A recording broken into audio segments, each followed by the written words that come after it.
नेपालको एउटा यस्तो मन्दिर जहाँ मानिसहरू विश्वास गर्छन् कि सफा मनले मागेको हरेक इच्छा पूरा हुन्छ। तर यो कुनै साधारण मन्दिर होइन। यहाँ पुग्नका लागि मात्र मानिसहरूले अग्ला पहाडहरू, चिसो हावा र लामो तथा कठिन यात्रा पार गर्नुपर्छ।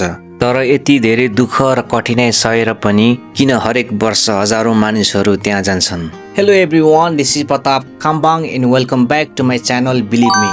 यस भिडियोमा हामी कुरा गर्नेछौँ नेपालको फेमस एन्ड स्पिरिचुअल मन्दिरहरूमध्ये एक पाथिभरा मन्दिरको।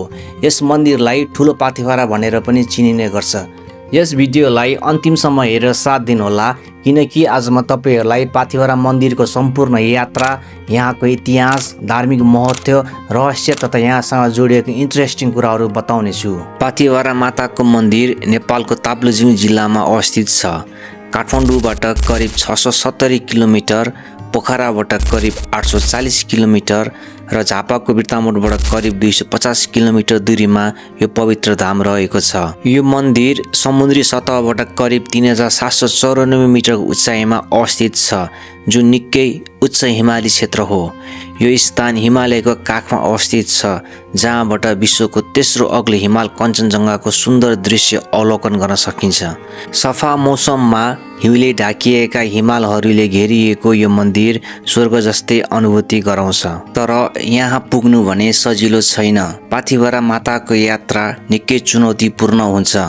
उकालो ओह्रालो पहाडी बाटो, चिप्लो माटो, कडा चिसो हावा र लामो पदयात्राको कारण यात्रामा धेरै कठिनाइहरू आउँछन्। अझ माथिल्लो भागमा पुग्दै जाँदा हावामा अक्सिजनको मात्रा कम हुने भएको कारणले गर्दा सास फेर्न समेत गाह्रो हुन सक्छ। तर सबैभन्दा रोचक कुरा के हो भने यही कठिन बाटोमा तपाईले साना बालबालिकादेखि बुढापाकासम्म सबै उमेरका मानिसहरू यात्रा गरिरहेको देख्न सक्नुहुन्छ। कोही नाङ्गो खुट्टाले हिँडिरहेको हुन्छ भने कोही पछाडि ढाडमा बुई लागेर बिस्तारै अघि बढिरहेका हुन्छन्। तर सबैको मनमा एउटै कामना हुन्छ, मेरो प्रार्थना पूरा होस्। हिन्दू धर्ममा पाथिभरा मातालाई देवी दुर्गाको एक स्वरूप मानिन्छ।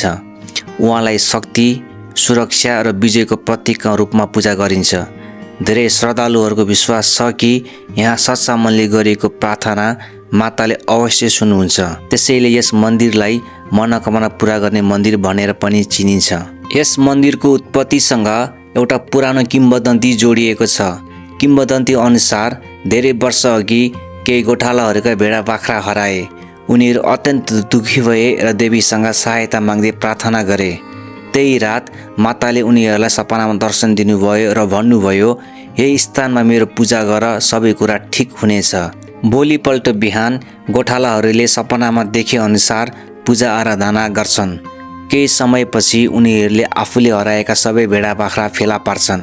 त्यसपछि यो स्थान शक्तिशाली धार्मिक तीर्थस्थलका रूपमा प्रसिद्ध भयो। यो मन्दिर हिन्दू धर्महरूको लागि मात्र महत्त्वपूर्ण छैन। स्थानीय लिम्बू समुदायले यस पवित्र स्थानलाई मुकुमलुङ भनेर चिन्ने गर्छन्। उनीहरूको लागि यो स्थान प्रकृति, आध्यात्मिक आस्था र सांस्कृतिक पहिचानको केन्द्र हो। दशैँ र नवरात्रिको समयमा यहाँ हजारौं भक्तजनहरूको घुइँचो लाग्ने गर्छ। परम्परा अनुसार केही भक्तजनहरूले यहाँ पशु बलि पनि चढाउने गर्छन्, जुन धेरै वर्षदेखि चलिआएको धार्मिक परम्परा हो। यी सबै पक्षहरूले देखाउँछन् कि यो स्थान केवल एक मन्दिर मात्र होइन, यो आस्था, संस्कृति, इतिहास र प्रकृतिको सङ्गम हो। अब तपाईको मनमा एउटा प्रश्न आउन सक्छ, आजको आधुनिक संसारमा पनि किन हजारौं मानिसहरू यस्ता तीर्थस्थलमा पुग्छन्? सायद यो सबै विश्वास मात्र हुन सक्छ। तर जब हजारौं मानिसहरूले एउटै आस्थामा विश्वास गर्छन्, तब त्यही विश्वास एक शक्तिमा परिवर्तन हुन्छ। पाथिभरा माताको यात्रा केवल शारीरिक यात्रा होइन, यो मनको यात्रा हो। यो आस्था, श्रद्धा र विश्वासको यात्रा हो र सायद यही विश्वासले नै मानिसलाई सबैभन्दा बलियो बनाउँछ।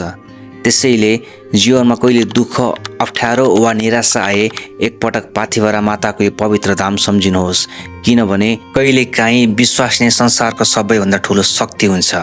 हजुरहरूलाई यो भिडियो कस्तो लाग्यो? राम्रो लाग्यो भने please do not forget to like, comment and share. यस्तै अरू पनि इन्ट्रेस्टिङ भिडियो हेर्नु मन छ भने please do not forget to subscribe my channel believe me. Thank you for watching. See you next time.